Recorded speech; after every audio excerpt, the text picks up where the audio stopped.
महाभारत में अभिमन्यु के हत्यारे का वध कैसे अजीब तरीके से हुआ था। महाभारत का युद्ध आज से लगभग 5000 वर्ष पहले कुरुक्षेत्र के मैदान में हुआ था। यह युद्ध धर्म और अधर्म के बीच, कौरवों और पांडवों के बीच हुआ था।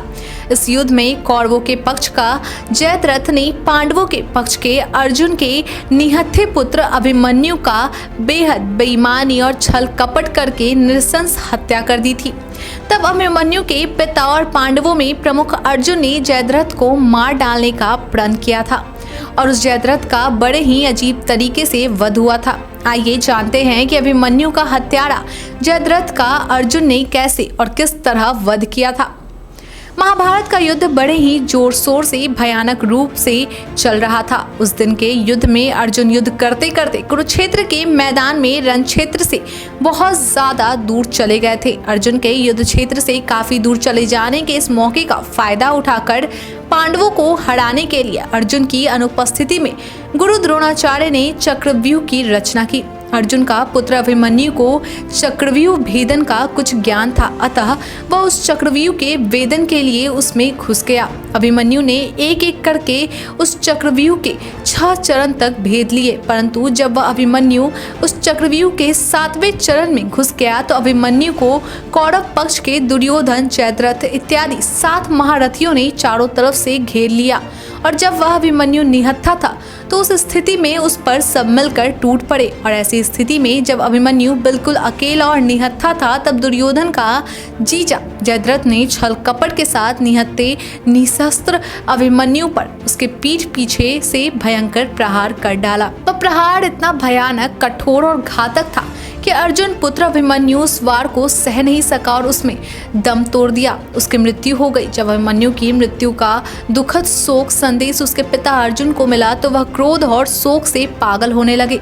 तब अर्जुन ने यह कठोर प्रण कर लिया कि यदि वे अगले दिन के सूर्यास्त होने से पहले तक अपने पुत्र अभिमन्यु के हत्यारे कौरवों के पक्ष का जयद्रथ का वध नहीं कर सके तो वह सूर्यास्त होते होते आत्मदाह कर अपने प्राणों की आहुति देकर मृत्यु का वरण करेंगे। जब अभिमन्यु के हत्यारे जयद्रथ ने अर्जुन की प्रतिज्ञा के बारे में जाना तो वह बहुत ज्यादा डर गया और वह भयभीत होकर दुर्योधन के पास पहुंचा और उसको अर्जुन की प्रतिज्ञा वाली सारी बात बताई। तब दुर्योधन ने जयद्रथ को आश्वस्त करते हुए कहा कि तुम मत डरो और चिंता नहीं करो।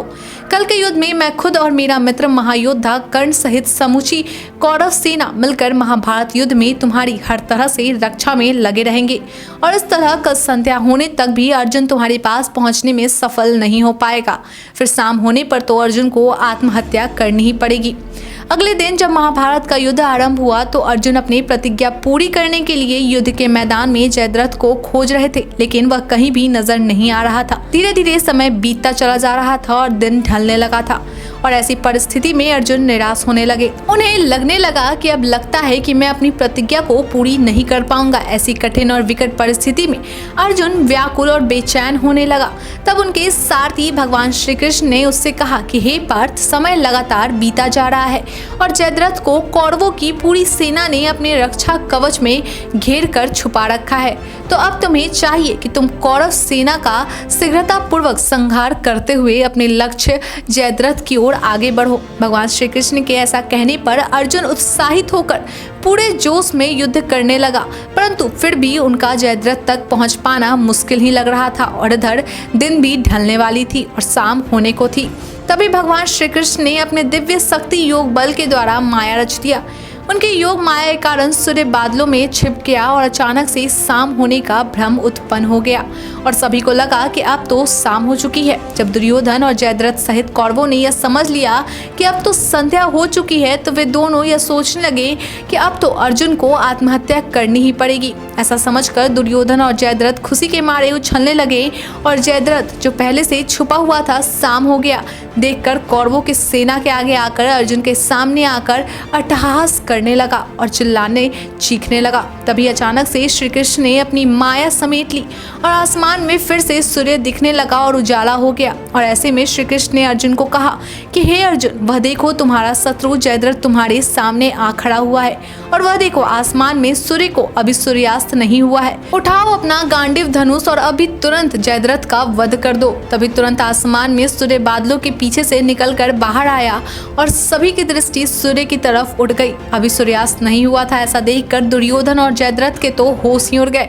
उनके पैरों के तले की जमीन खिसक गई। तब जयद्रथ भयभीत होकर इधर उधर भागने लगा। उसी वक्त अर्जुन ने अपना गांडीव उठा लिया, परंतु तभी श्री कृष्ण ने अर्जुन को चेतावनी देते हुए आगाह किया कि पार्थ, इस जयद्रथ के पिता ने इसे एक ऐसा वरदान दे दिया है कि जो भी व्यक्ति जयद्रथ का मस्तक धरती पर गिराएगा उसका भी मस्तक 100 टुकड़ों में बढ़ जाएगा। ऐसी स्थिति में अगर तुमने इसका कटा मस्तक धरती पर गिरा दिया तो तुम्हारे भी सिर के 100 टुकड़े हो जाएंगे। इसलिए यहाँ पर से 100 योजन की दूरी पर जयद्रथ के पिता तपस्या कर रहे हैं। तुम जयद्रथ का मस्तक कुछ इस तरह से काटो ताकि उसका मस्तक उसके पिता की गोद में जाकर गिर जाए।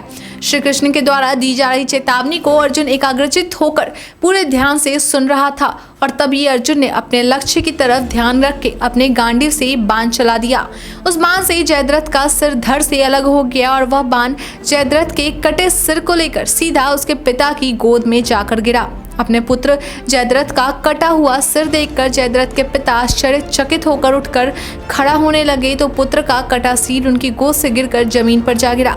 जयद्रथ के कटे हुए सिर के जमीन पर गिरने से तुरंत उसके पिता के सिर के भी 100 टुकड़े हो गए। इस तरह अर्जुन ने अपने पुत्र अभिमन्यु की हत्या का बदला उसके हत्यारे जयद्रथ का वध करके ले लिया और अपनी प्रतिज्ञा को श्री कृष्ण भगवान की कृपा से पूरी की। अभिमन्यु की हत्या और उसके हत्यारे जयद्रथ के वध के बारे में आपका क्या विचार है? आज के लिए इतना ही, धन्यवाद।